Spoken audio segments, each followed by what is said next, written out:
r/atheism. Catboy519 says, why do some intelligent people end up believing, and some intelligent people end up atheists? What makes them different, which leads into different beliefs? Macam says, indoctrination from birth I think, is a huge factor. Rivtam says, I agree. I think someone being intelligent only makes it more likely they can shake their indoctrination, but it's still not certain. Childhood indoctrination is very powerful. Still the Rick says, I was going to say that the level of indoctrination matters. If you're pushed into it incessantly, you'll probably believe in it more. If you're able to learn about life in a non-religious way, or if it isn't crammed down your throat by your family, you're more likely to become an atheist. My family is almost to the person religious, but they aren't crazy religious, if that makes sense. So I was able to learn about the things that really matter instead of just following along with the rest of the herd. As a bonus, my mother, 78, has become an atheist as well, after moving in with me about 10 years ago. After both of my sisters died, she started having some issues with the religious thought process when it comes to death. Add to that me questioning everything religious in a thoughtful, respectful way with facts and reality-based argument, and she is now a full-on atheist. I'm so proud of her. Geophagus says, indoctrination, compartmentalization, wishful thinking, social conditioning, and of course, lying about believing, because of social pressure. Frick Brett Favre says, also cope. An underrated reason for people being religious is just that they haven't developed any real way to deal with reality and the harsh things packaged with it, so they become willfully delusional. Oh, that 5-year-old just died of terminal brain cancer? That's okay, it's all a part of God's plan, and that little angel will enjoy frolicking in the gardens of heaven for eternity. Rossinant_ says, it is almost certainly indoctrination. That is why religions are obsessed with getting their hands on other people's children. Ecor83 says, I tell my son this all the time, if you're taught something from birth then it takes salad to undo that. Fomentus says, I know several highly intelligent theists. I don't see them applying the same critical thinking to religion that they do in other areas of life. I think of this as compartmentalization. Religious claims are evaluated using feelings and perceptions, while belief in other things require evidence. That they are willing to do this speaks to the power and effectiveness of childhood indoctrination. They are not just taught what to believe, but why they shouldn't expect evidence. A core tenet of Christianity is that you are saved by faith. Evidence is the opposite of faith. Misanthropic Scott says, critical and veridical thinking skills are not a part of what we test for on intelligence tests. So, that could be part of it. I doubt that's all of it. I'm sure there are other differences as well, even simply including level of interest in the topic. r/atheism. 2Goat3 says, believing in improvement without God is arrogant. On Sundays, my family has us go to an online church, just a live stream from a church a few miles away, which in my opinion was fine. I never really cared what they believed, even though I was pulled into having to watch it with them. My family doesn't know I'm agnostic, as they can be a little annoying when it comes to people who don't believe in God. One day the pastor was talking about his improvement from God or someone's improvement through God, and my stepmom said this, the stream specifically and online church was for me. I told her this wasn't for me, and church wasn't for me. She got a little annoyed and told me God would help me improve, and I told her I don't need God to improve, and that you can improve without God. She went on a whole 5-minute rant about how it was arrogant to think you didn't need God.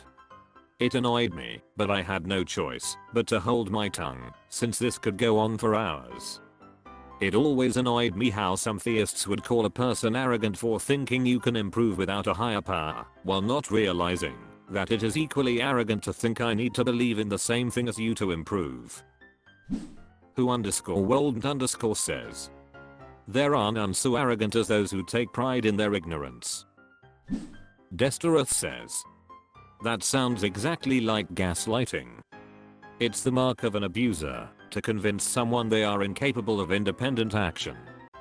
To be clear, I suspect your stepmother is just a fool and doesn't understand what she is saying. But that church doctrine she is parroting is majorly abusive. Its goal is to sap you of your free will so that you will not question the doctrine they thrust upon you, making you easy to manipulate. It is disgusting that she is trying to blame you for not being a credulous fool. You're not being arrogant. You are saying you don't need to play make-believe like you're some child to work past your shortcomings. Couchbitter says. Ask what metric is being used to gauge said improvements. I have yet to meet a Christian that I felt was a better person after going to church. Want proof? Observe the behavior of the after-church crowd at Sunday brunch. Contemptible. No Watch 9802 says. So believing, not the actual act of improvement, believing improvement and not including God is arrogant? That's the dumbest shit I've heard. r/atheism. Jazzy Twig 893 says. Still dealing with Christian baggage 20 plus years later. I have so many mental and emotional blocks and issues left after leaving conservative Christianity decades ago. I still lack self-esteem, disgusting piece of garbage sinner who doesn't deserve to live, and good things only exist because they come from Jesus. It's hard to trust my mind and feelings. The human heart is wicked among all things. Lean not on your own understanding, etc. It's hard to make decisions for myself because I was taught to pray and listen for God to tell me what to do instead of making my own choices. And my creativity has suffered for years because non-believers have nothing to celebrate, nothing to sing about, etc. God is working through you when you create things, etc. I know it's silly, but I worry that I've lost the source of all artistic inspiration, so now I can't create and have nothing interesting or important to say anymore. Creating art and writing stories used to be so automatic for me that it was almost like someone else was moving my hands and forming the words and images in my head for me. Now doing anything creative feels like such a struggle, and I no longer enjoy the process anymore, and I hate that. Being an artist and a writer was a huge part of my identity from a very young age. I don't know what or who I am without my creativity. What can I do to get over this stubborn mental? Prompt_skeptic69 says. Not an expert, sounds like depression. Have you tried secular counseling? Stoic Ferret says. I second those recommending therapy. There are even therapists who specialize in religious trauma and deconstruction. 1C0N0CL4 Street says. Creativity can come from many sources.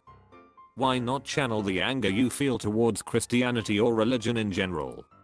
You felt motivated enough by it to post your feelings on Reddit.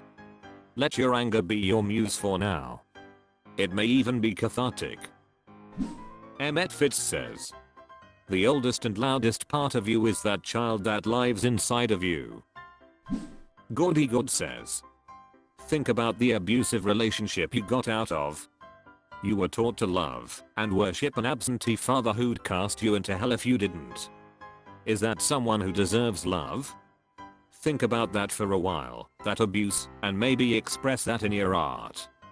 You're free. Time to shrug it all off. r/atheism. Canon_turtle says. Dealing with religious friends. I have a close friend and we have a lot of surface level interests in common, but he's very Christian, like it's a big part of his identity. He's a very positive person to be around and has never tried to evangelize to me or anything, but I think his religious beliefs are starting to get in the way of our friendship, or at the very least, I don't feel like we can truly be friends because of it. Honestly, I'm not sure if he knows I'm atheist, as I've talked a lot about my past experiences growing up in the church, just not the reasons I left it. He knows I'm queer and has seemed more or less supportive of it. I just don't know what to do at this stage in our friendship. I so often see a long-term friendship with him, but then stuff like this comes up, and I really feel like it wouldn't work out in the long run. Anyone have any experiences like this and can provide insight on navigating friendships like these? Geophagus says, this is far too vague for a reasonable answer. What specifically is the problem? Formal_frame9701 says, I had a friend, we are both deaf, so we really clicked. The more I got to know her, the less I liked her. She was religious, I'm atheist. Shouldn't be an issue, right? Only she would constantly talk about her love for Jesus. Yet she would cheat on both her ex-husbands, and husband-3 was husband-2 best friend. She was boycotting Pepsi for some asinine reason, like they didn't say under God while saluting the flag, yet she was buying Lipton iced tea, owned by Pepsi. I just found her to be a hypocrite. As nice and pleasant as she was to be around, I find that most religious people lack integrity for their convictions. Jackie Daytona_61 says, I live in the Bible Belt and most of the people I love and care about, both family and friends, are Christian. If I avoided all of them, I would lead a very lonely life. That being said, I won't accept any proselytizing. I change the subject generally, but if it comes up repeatedly, then I find ways to minimize my contact with the person. Although I have many religious people in my life, my primary partner has always held similar views to myself. I'm in a long-term relationship with an atheist now, but when I was dating I only sought out other non-believers. Religion, or lack thereof, is such a core part of ourselves that it has always been essential for me to share those parts of myself with a friendly face at home. TLDR, if you 1. Enjoy the company of your friend, 2. You feel that they know and accept the real you, and 3. Know that they aren't trying to convert you, then keep them in your life, as long as you are happy with the relationship.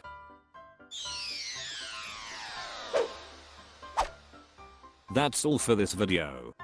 Was it good? I know not, for I'm a robot. Thank you for watching. Please subscribe. This video is the product of an automated process.